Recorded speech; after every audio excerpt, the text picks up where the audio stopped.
বাকেরগঞ্জে সাবেক শিক্ষামন্ত্রী মোহাম্মদ ইউনূস খানের ৩০তম মৃত্যুবার্ষিকী উপলক্ষে স্মরণ সভায় বক্তব্য রেখেছেন জনাব নজরুল ইসলাম রাজন।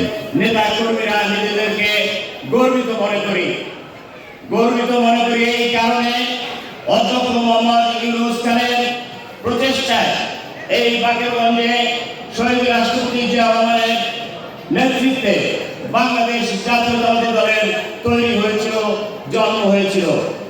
সেই আমলের অনেক নেতারাই এখানে উপস্থিত রয়েছেন। আজকে আমি বলতে চাই, উনি মন্ত্রী হওয়ার পরে একদিন ওনার সাথে আমি তখন জাতীয়তাবাদী ছাত্র দলের সাধারণ সম্পাদক ছিলাম। উনি স্পিডবোট ভ্রমণ পছন্দ করতেন। উনি এসে এই কলসকাঠি ইউনিয়নের একটি বাড়িতে দাঁড়িয়েছিলেন। আমি প্রশ্ন করেছিলাম, স্যার আমরা কোথায় যাচ্ছি? উনি বলেছিলেন, এই কলসকাঠিকে যিনি সংগঠিত করতে পারবেন, এই কলসকাঠিতে যিনি বিএনপি তৈরি করতে পারবেন, ওইরকম একজন নেতার বাড়িতে আমরা যাচ্ছি। আমরা এসে দেখছিলাম সেই ব্যক্তিটি আর কেউ নয়, সেই ব্যক্তিটি হচ্ছেন আজকের যিনি সভাপতি, সেই শওকত হোসেন হাওলাদার, যিনি আপনাদের প্রাণপ্রিয় নেতা।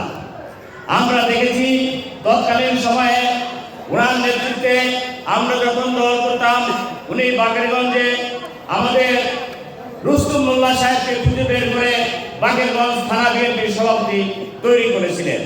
রুস্তম মোল্লার নেতৃত্বে আজকে এখানে তার দুই ভাই উপস্থিত রয়েছেন।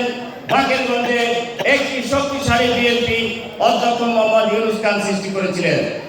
আমরা দেখেছি তৎকালীন সময় ওনার অনুজ হওয়ার কারণে, ওনার সাথে ছাত্র রাজনীতি করার সুযোগ পাওয়ার কারণে আমরা দেখেছি বাকেরগঞ্জে সম্মানিত জনতা, আমি মনে করি শিক্ষিত জনগোষ্ঠীর প্রতিনিধি আজকে এখানে মালিক স্যার উপস্থিত রয়েছেন।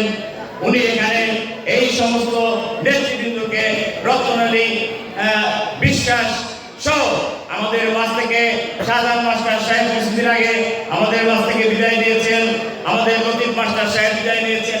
এরকম বাকেরগঞ্জের যোগ্য প্রতিষ্ঠিত ত্যাগী শিক্ষিত জনগোষ্ঠীকে নিয়ে বাকেরগঞ্জে একটি শক্তিশালী বিএনপি অধ্যক্ষ মোহাম্মদ ইউনূস খান তৈরি করেছিলেন। সংগ্রামী নেতৃবৃন্দ, অত্যন্ত পরিতাপের বিষয়, আজকে অধ্যক্ষ মোহাম্মদ ইউনূস খানের আদর্শের সেই বিএনপি যারা বিনষ্ট করতে যাচ্ছেন, সেরকম দু একজন ব্যক্তিও ওনার সময় এই দলে অনুপ্রবেশ করেছিল। আজকে আমরা দেখতে পাই ওনার সেই সুযোগ্য নেতৃত্বের মধ্য দিয়ে যেই সকল নেতারা দিলে দিলে এই দলকে সুসংগঠিত করেছিলেন, তাদের ত্যাগের মধ্য দিয়ে, তাদের কষ্টের মধ্য দিয়ে, তাদের প্রচেষ্টার মধ্য দিয়ে এই বাকেরগঞ্জে প্রত্যেকটি ইউনিয়নে, প্রত্যেকটি এলাকায়, পৌরসভায় 14টি ইউনিয়ন সহ বিএনপির ঘাঁটিতে পরিণত করে বিএনপির দুর্গ পরিণত করেছিলেন। সেই বিএনপিকে ভেঙে দিয়ে আজকে একটি স্বৈরাচারী কায়দায় পকেট কমিটির মধ্য দিয়ে আজকে জাতীয় বিএনপি তৈরির একটি প্রচেষ্টা চলছে। নেতৃবৃন্দ, আমরা বলতে চাই, আজকের এই উপস্থিতি প্রমাণ করে বাকেরগঞ্জে বিএনপি আছে, বিএনপি থাকবে এবং অধ্যক্ষ মোহাম্মদ ইউনূস খানের নেতৃত্বের বিএনপি থাকবে ইনশাআল্লাহ।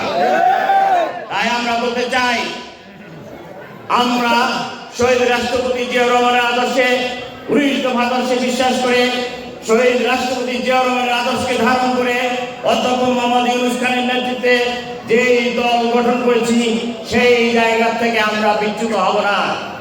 যারা অপচেষ্টা করছেন তাদের উদ্দেশ্যে বলতে চাই, আপনাদের অপচেষ্টা বন্ধ করুন, প্রকৃত বিএনপি তৈরি করুন, অধ্যক্ষ মোহাম্মদ ইউনূস খানের আদর্শে তৈরি বিএনপি তৈরি করুন।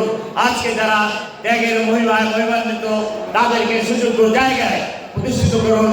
আর না হলে আমরা এই মাটির মানুষের এই জনতাকে নিয়ে ইনশাআল্লাহ অবশ্যই বাকেরগঞ্জে একটি শক্তিশালী বিএনপি, সঠিক বিএনপি তৈরি করবো ইনশাআল্লাহ। সংগ্রামী নেতৃবৃন্দ, যেই দলের শহীদ রাষ্ট্রপতির দল, যেই দল বেগম খালেদা জিয়ার দল, যেই দল তার নেতৃত্বে আজকে সুফসল জনাব তারেক রহমানের দল, সেই দলের মধ্যে কোন রকম ষড়যন্ত্র চক্রান্ত চলবে না, আমরা তা হতে দেব না। আজকে আমি আপনাদের ধৈর্য না ঘটিয়ে